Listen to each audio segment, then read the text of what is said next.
Bom, tá gravando. Então eu vou pedir para você falar o seu nome completo Meu nome é Maria José.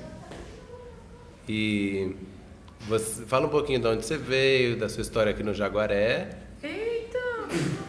Pode ser? Pode. Vai lá.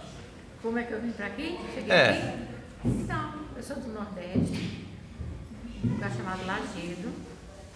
Vim pra cá, tinha 18 anos, trabalhar, ajudar os meus pais nos irmãos mais velhos. Aham.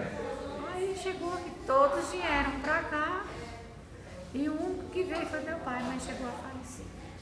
Entendi. E continuo aqui. Ótimo. Chegou aqui com 18 anos. Tinha 18 anos, agora Beleza. eu tô com 60 anos. Faz um tempinho aí, né? E aula de violão? Faz tempo que você faz? Nossa, a aula de violão é tudo pra mim. É? É. Desde que começou, quase que eu tô na aula de violão. Quando que você começou? Você lembra?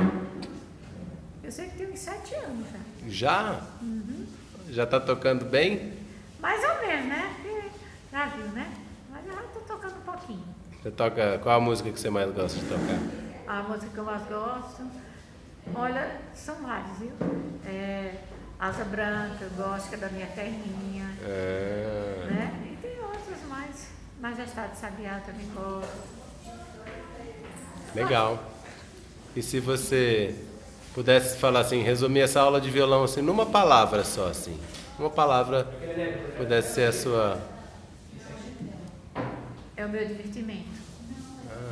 Ah, Adoro. muito bom.